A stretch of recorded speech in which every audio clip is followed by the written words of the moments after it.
It just seems backward, but politically it's the best thing. There's no chance for the usurpation of power. They're saying because each political man brings in his own power. And then Nkrumah pointed out, if you look at all the struggles in Africa, they were all carried out by political people. And Zinga, who fought the Portuguese for 17 years, she was political, not military. Even Shaka Zulu, who came to organize all of Union for the struggle coming, he was political, not military. Kwame Ture, he was political, not military. So if you look very carefully at Africa's heroes, they're all there. He said it has no tradition. He said imperialism's imposing it. It won't last more than a generation. And you can see it's finished. It's finished. There's still some corpse running around, but it's finished. Okay, let's take a break. We'll have more right after this. Had given you and Mr. Kwame Nkrumah sort of predicted that with the liberation struggles that they were involved in, that there would be an ebb afterward, of course, a decline, and then it would come back again. Of course, Nkrumah, of course, in the turn of this century, the great V.I. Lenin wrote a book entitled Imperialism, the Highest Stage of Capitalism. It's a fantastic book, and anyone who's struggling for peoples must read this book.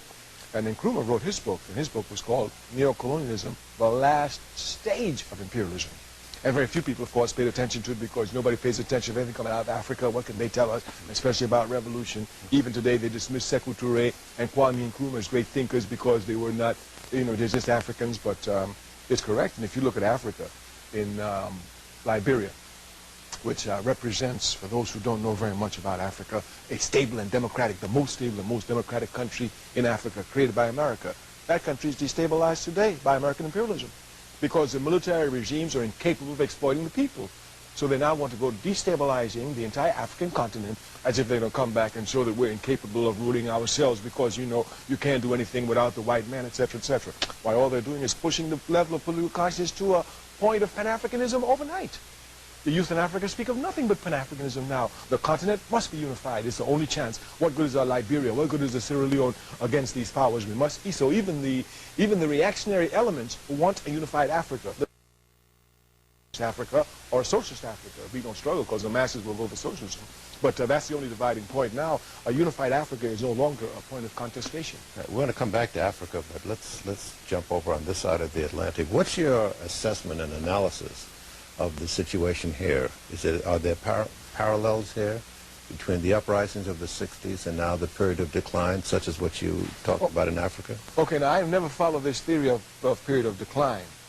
All struggles go through different forms. As we say in revolution, struggle is multiform. Right. So if let's just take briefly the United States, our struggle here. Yes. In the 1950s, the early 1950s, the dominant form of struggle was the legal form of struggle in the courthouse, taking case to the Supreme Court. And this struggle was mass struggle. It was followed by the masses who gave their pennies to the NAACP, because if you got caught with the crisis, the magazine of the NAACP at that time, you'd be lynched. The house would be burnt. You'd be finished. And when foot soldiers were needed, when these cases were broken down, it was the South, again, who provided them. So there's no question it was a unified struggle. By 1956, the dominant form of struggle became contested by Martin Luther King with nonviolent boycotts. And then if you look, it's spread by if we go to 1965, the first urban rebellion of the 60s, Watts, by 1965, it changed to urban rebellions. So if you look carefully, struggle is multiform, but struggle is all the time. Sometimes you can't see it. Some people couldn't see the use of going to the courthouse in the 1950s. Some couldn't see the need of Martin Luther King's nonviolent demonstrations. Some could not even see the need or the use of urban rebellions. But there's no question these are the forms the struggle take. And the struggle has taken a deep form, one of the deepest forms it can take, which is an ideological struggle since the late 1960s. And most people who are not involved in struggle have not seen this, so they think nothing is happening.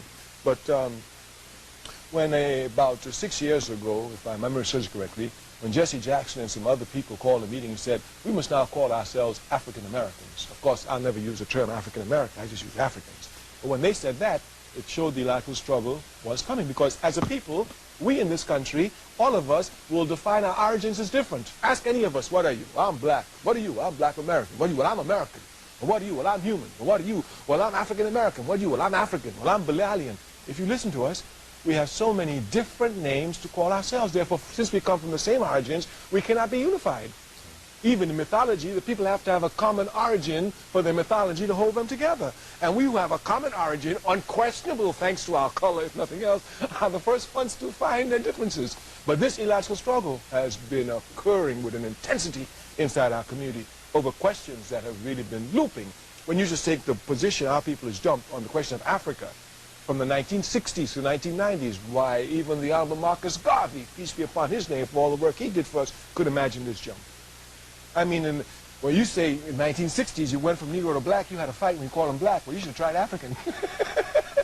Well, what do you have to say about the high number of Africans who are incarcerated in this country? The large number of broken homes in our communities. All this is part and parcel Drugs. of, all this is an attack against us. In fact, I am, as a revolutionary, I am enthusiastic about this. Because I know from revolutionary history that when the people get in pre-revolutionary times, the enemy tries, the first thing is drugs. I mean, just a cursory look at revolutionary history will show you in China they pumped in opium. The Chinese took out the opium and whooped them. In Africa, when the Algerians got ready to fight the French, they pumped hashish into Algeria. The pumpers of hashish, those who sold hashish to people, became the best fighters to kill French soldiers in Algeria. So everywhere they pump, they can't stop revolution, they can only slow it down. So all this was just to say, oh, so they see how fast the conscience is moving. They've got to drug the community, to drug them into criminality, because it's the only way to get us into criminality, because up till now, the high level of morality we have as a collective force, not individual, but as a collective force. Some people get confused with that. As a collective force, our morality is still very high. So all this is just part of the enemy, so I see it coming. You didn't stop it in China, you didn't stop it in Algeria, guess what? You ain't going to stop it in America. What kind of political understanding do you see among young people today? You speak at a lot of colleges. It's growing. It's growing tremendously. People are always condemning the young, but they're not with them. They're always condemning they don't know nothing about. Our young people today have made tremendous leaps. When I hear a sister, 19 years old, come and talk to me about dialectical materialism, and she's been studying on it, I snapped my head. I said, well, it took me a while before I understood that. I couldn't get to that when I was about 26, 27. I'm a struggle. I was on the front line. You understand? And she just said she's been reading it. She ain't no organization. I mean, it's just understood that the struggles, the gains that we made pass on to the people unconsciously. Of course, as a disorganized people, we cannot do it properly. So when they yell at our youth don't know nothing about history, well, what organization did you join to help make sure that the history was institutionalized and passed on to the youth? None. Shut up. You can't send your child to the enemy and think the enemy is going to give your child its history. That's clear.